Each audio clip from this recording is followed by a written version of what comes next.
Xoş gördük əziz dinləyicilər.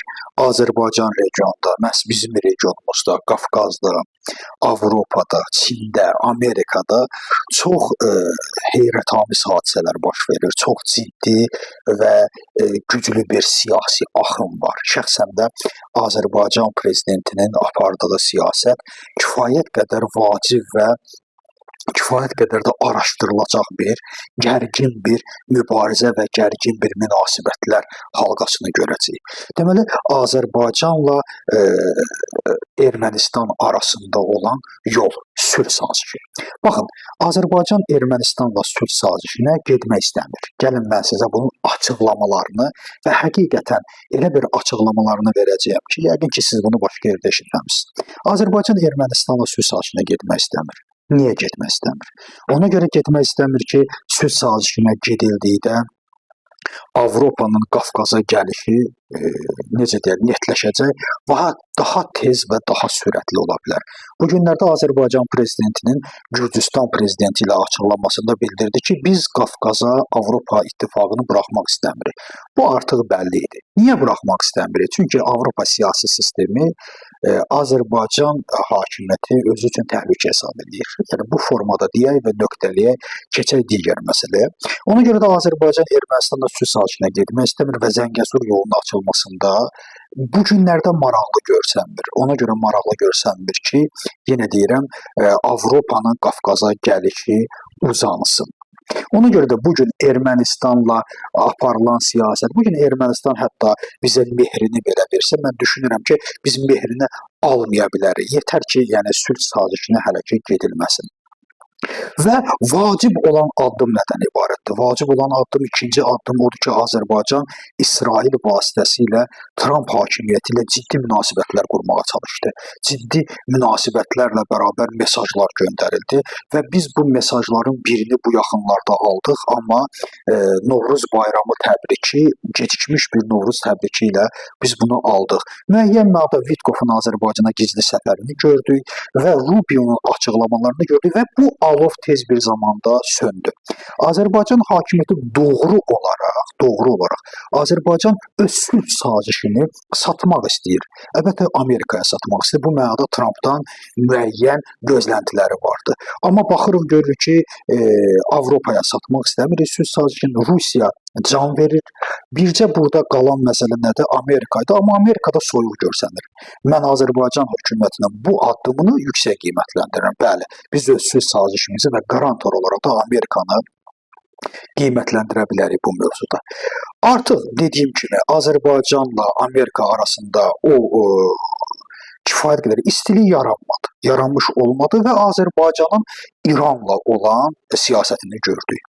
Zəngəzur məsələsində İranla ciddi münasibətlər quruldu və İranla Azərbaycan arasında Güney Azərbaycandan keçən Zəngəzur yolu məsələsi daha aktual bir sferaya çevrildi. İranın Nəqliyyat Naziri də Azərbaycana təşrif buyurdu və Zəngilanda olan körpünün baxışı da keçirildi. Artıq İran Zəngəzur yolu məsələsini, yəni güneydən keçən Zəngəzur yolu məsələsini daha aktiv bir fazaya keçirməklə ciddi bunun üstündə işləyir.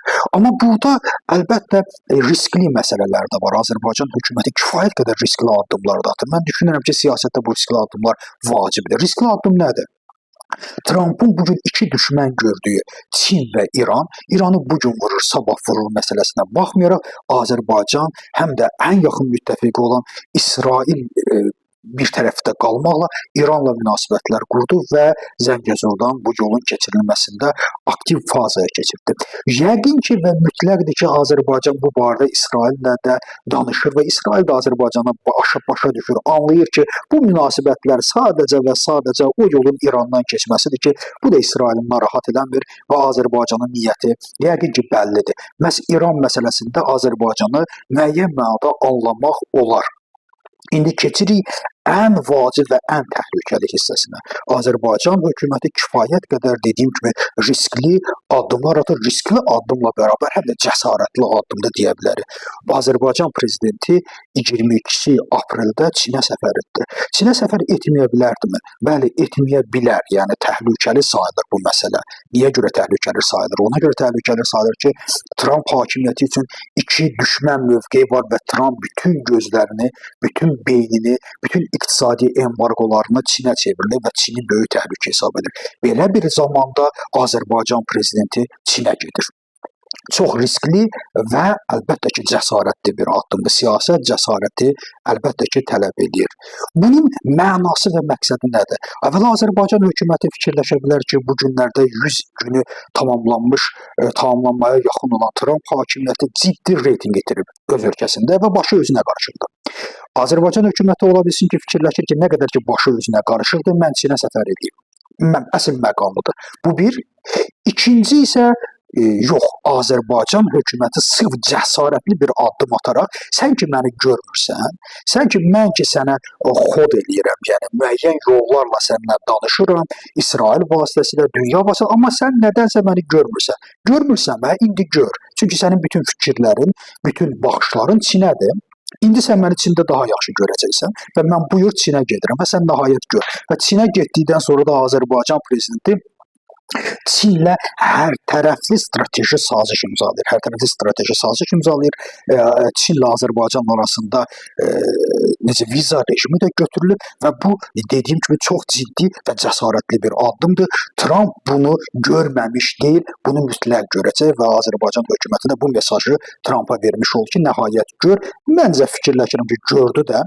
Çünki Çində Azərbaycan prezidentinin qarşılanması çox atəşfəşanlıqla və həm də kifayət qədər Azərbaycanı mənimsəmiş kimi, Azərbaycan mənim dostumdur, Azərbaycan mənim partnyorumdur, mən Azərbaycana yüksək qiymət verirəm deyə bir, necə deyirlər, təqdimatla biz bunu gördük və Azərbaycan prezidenti kifayət qədər güclü, cəlb olunacaq şəkildə qarşılandı.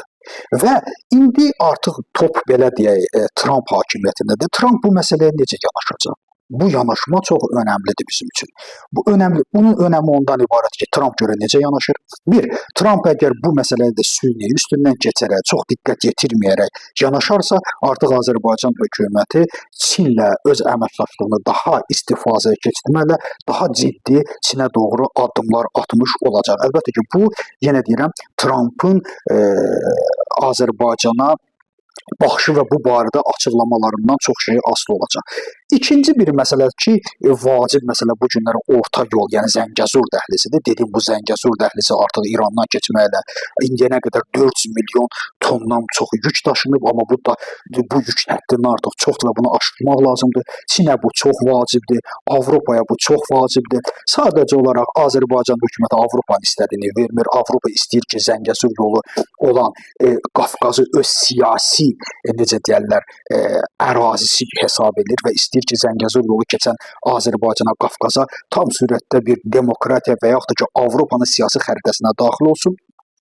Avropa bunda maraqlıdır və istəyir ki, bu siyasi xəritə Ermənistandan keçsin, amma Azərbaycan bunu vermir, ona Ermənistan məsələsini vermir, İrandan keçirdir. Amma Çin üçünsə maraqlı deyil. Çin siyasətində nə bilim, demokratiya və yaxud da insan haqq və hüquq məsələsi yoxdur. Çin deyir ki, mən buradan keçirəm, istəyirsən İrandan keçirirsən, Turandan keçir, fərqi yoxdur. Çin bunu qiymətləndirmir. İran üçün də bu çox gözəl bir məqamdır. Bu mənada Azərbaycan hökumətinin apardığı siyasət müəyyən mənada əlbəttə risklər daşıyır, amma tam surətdə deyə bilərik ki, təhlükəsiz bir mühit coğrafiyada yarada bilir. Çin bunu istəyir. Çin deyir ki, necə istəyirsən mənim yükümü apar, hardan daşıyırsan daşı. İrandan keçməklə İran təhlükəsini də biz artıq ortadan qaldırmışıq. Ermənistan zaten bizim üçün bir təhlükə deyil. Türkiyə bizimlədir. Rusiya isə bataqlıqda batıb və onun oradan çıxma anlayışı demək olar ki, sıfıra bərabərdir və bu yaxınlarda Azərbaycana Kaya Kallas daha doğrusu Avropa təhlükəsizlik məsələləri üzrə nümayəndəsi Azərbaycana gələcək. Bu da çox maraqlı, əlbəttə ki, görüş olacaq. Mən düşünürəm ki, bu görüşlərin, bu gedişlərin və orta dəhliz məsələsi burada çox önəmli olacaq. Təşəkkür ederim diqqətinizə görə.